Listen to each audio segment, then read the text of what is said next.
Welcome to the Business Spotlight series. My name is Kay Cote, and I am your host here at Action Coach. And today we have Mark Mann, CEO and founder of Tree Mann Solutions, with us on the show. Today we're going to be talking about his business, his journey to business ownership, and what it's really like to own and operate a business. If this is your first time on our channel, be sure to like and subscribe to get episodes just like this one. Well, welcome to the show, Mark. It's so great to have you here. I'd love to learn a little bit about you and a brief about your business. Well, thank you for having me, Kay. We're excited to be here. As you introduced me, name's Mark Mann, Tree Mann Solutions. We've been around since early 2020.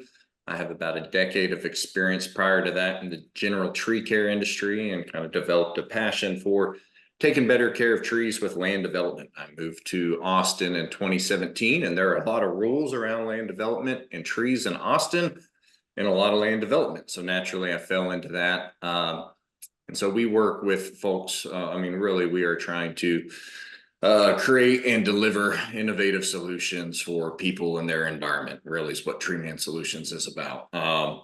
And so anything from helping people plan for real estate projects to getting permits for development and then actually preserving trees on construction sites. So I do this from Georgetown, and we've got folks all across Texas now, a team of 15.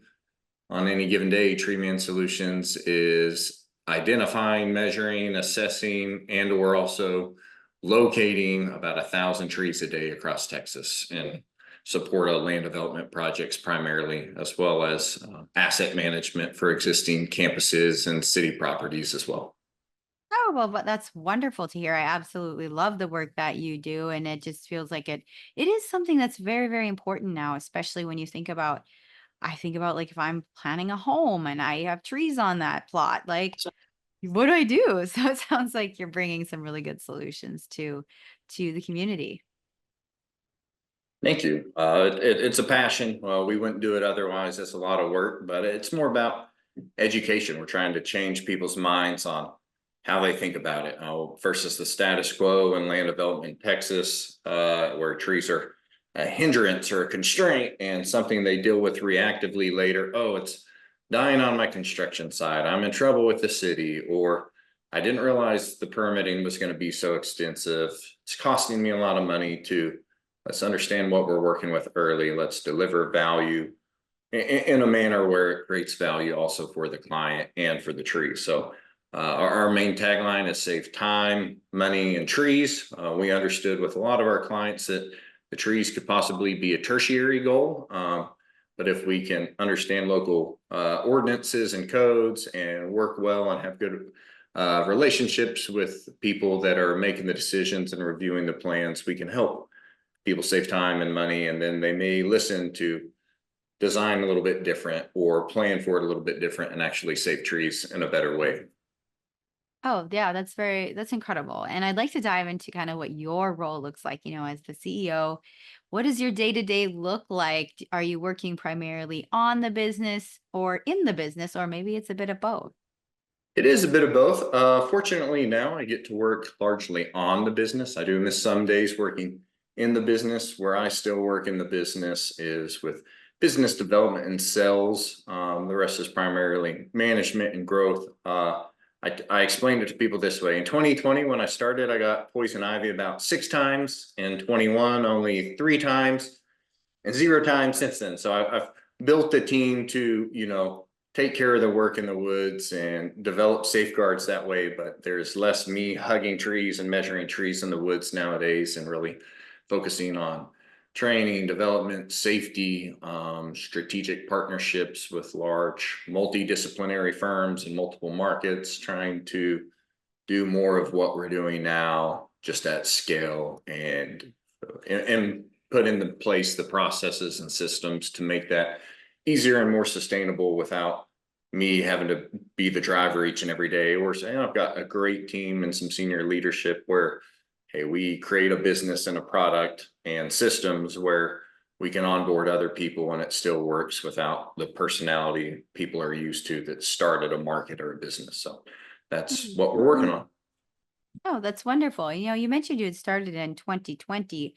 How was that experience for you with, the ongoings of like the pandemic and things like that as you were starting your business?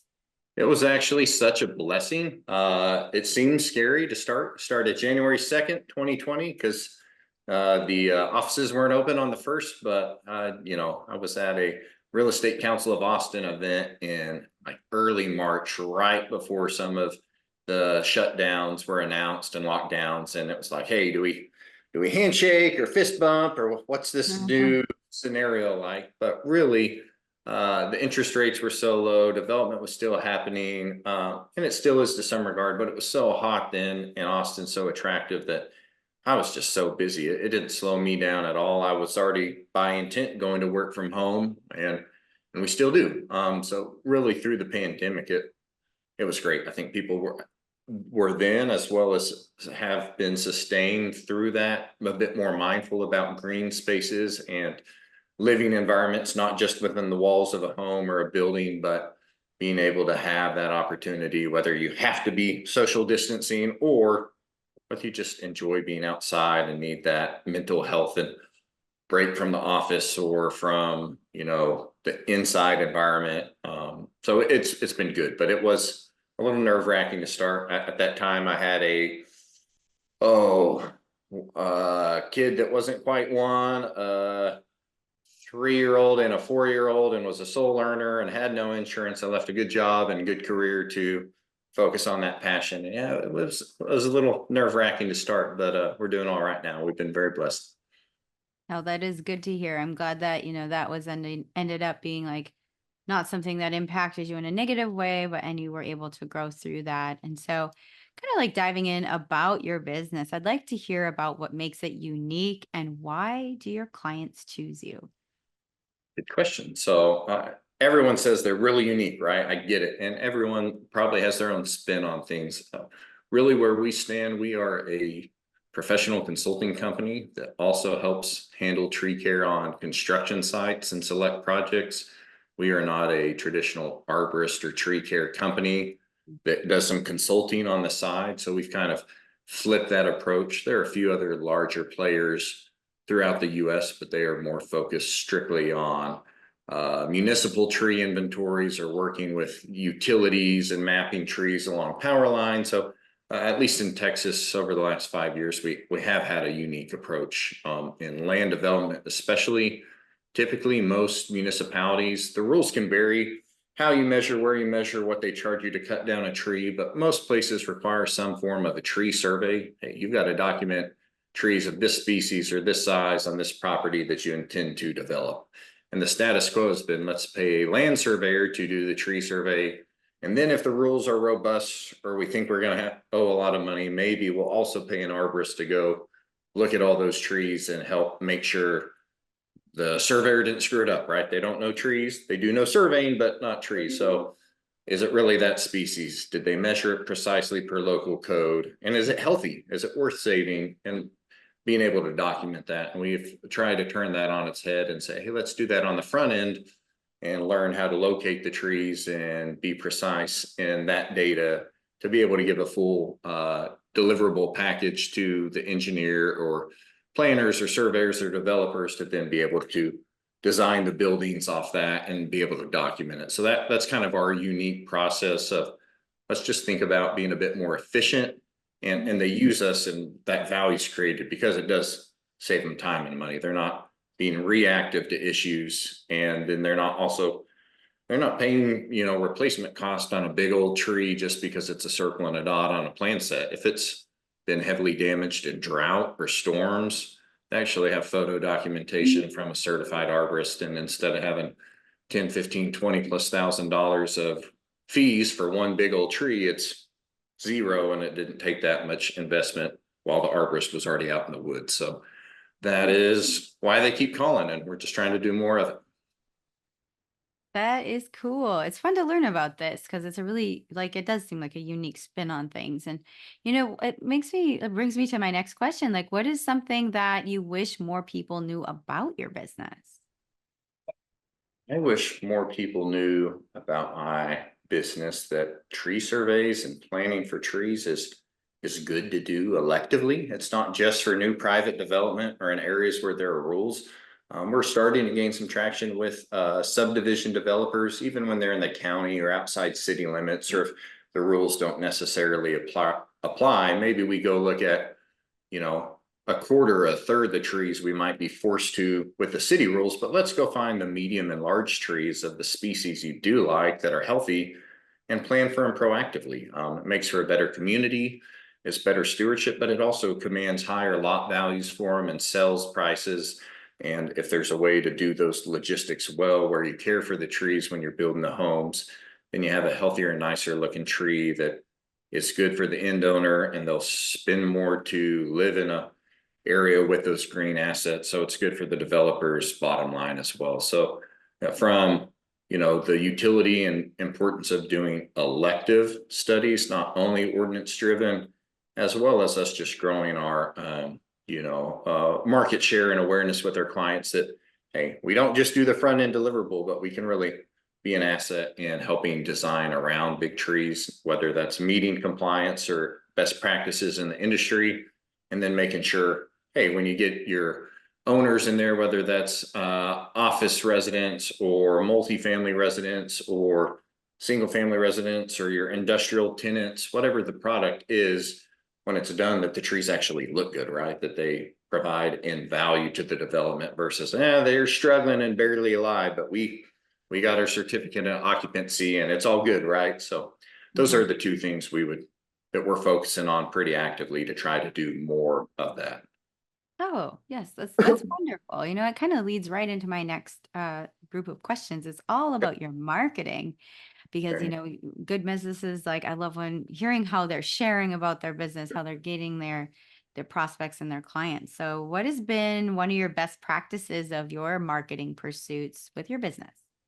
It's a good question. It goes pretty old school for us in this industry, especially architecture, engineering, and construction in Texas. It's about relationships. It's the luncheons, it's the happy hours, it's the breakfast, it's industry organizations.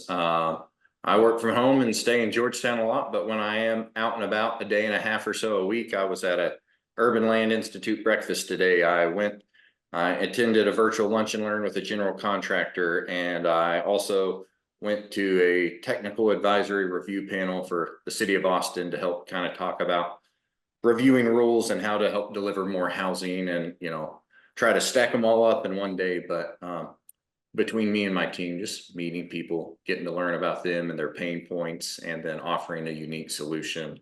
It really only takes, you know, one project to start getting repeat clientele. We also do a ton of lunch and learn presentations, whether that's, some people will call them brown bags, but whether we're talking to 5 engineers or 15 landscape architects or 50 people in a room, and getting them continuing education credits, we'll come in and spend the money. That's one of our big investments, because I mean that can be $200 to $500 a pop to come in and buy that much lunch and spend the time. But you know, it's like, hey, we'll feed you, we'll teach you something, and you'll at least get a certificate for your continuing education. And that's been huge for us. I think we did a rough count earlier this year, and I think we've done close to 300 presentations since we opened in 2020. I think year to date, we're sitting at 60 alone halfway through the year. So it's that education and empowerment of our either current clients or prospective clients is really important to us on the marketing. And then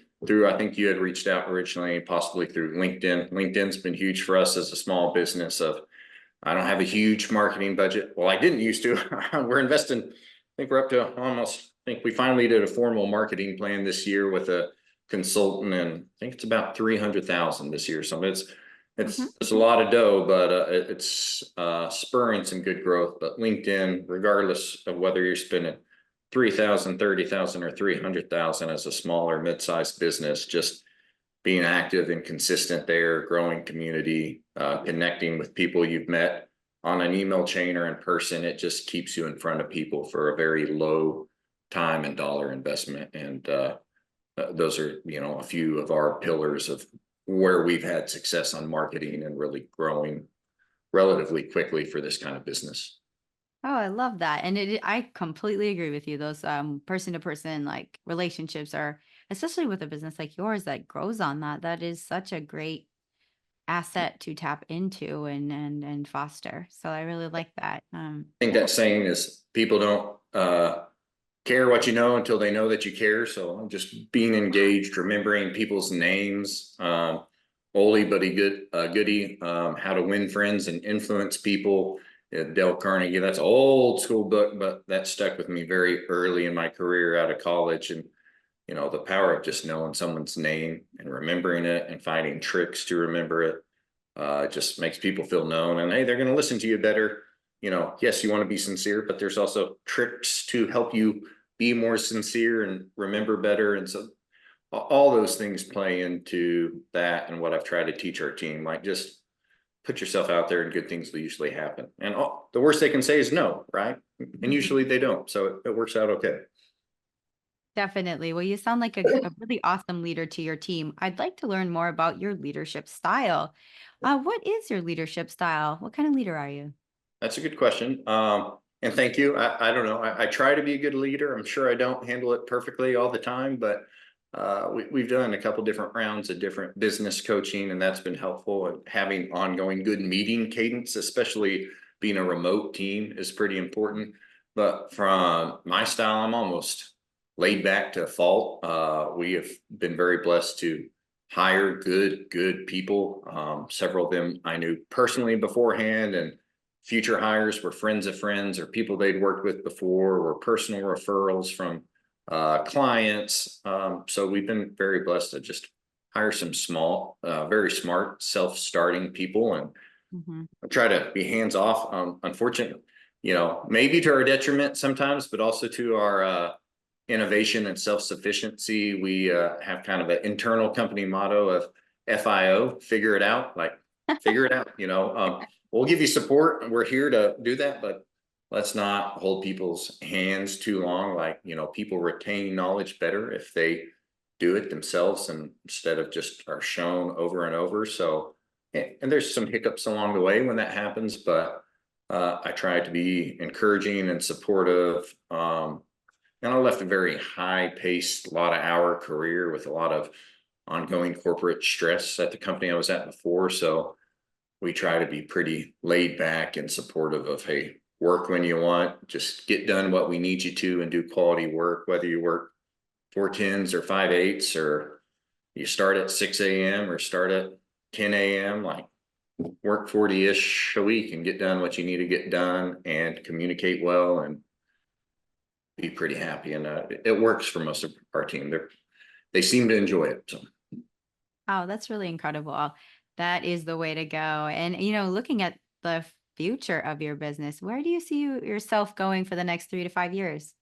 it's a good question. See, I like that 3 to 5 year question. Sometimes that's like this nebulous thing. Where is it going to go? It's like, I don't know. 3 to 5 years, we've been blessed to quickly scale up to close to a $5 million a year business. And we're trying to somewhere in that 3 to maybe 5, double again and try to be a, 8-digit company. What does that look like? How do we need to improve our processes?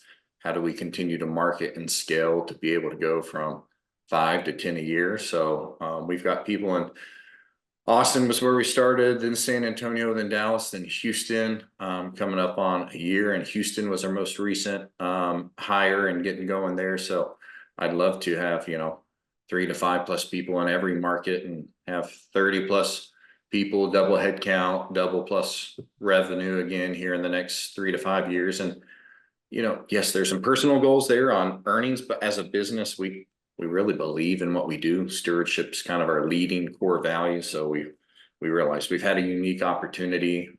Something is sticking. We're kind of in a niche consulting market. We are not. We say we're going to help steward the land and steward development. We are not being good stewards if we don't steward the opportunity we've been given to have a pretty good head start in our industry. So that to us is a responsibility to keep doing good work and do more good work at scale. So that's kind of where we're looking to go over the next 3 to 5 years. Oh, well, that is incredible. Especially, I love that you have that core value. That's your kind of your driver with everything you're doing. And this has been Such a great conversation. There's a lot of golden nuggets. And to anybody listening or watching this, definitely take a listen through this a couple more times because I think there's some great things that you've said in here that can help so many business owners on their journey.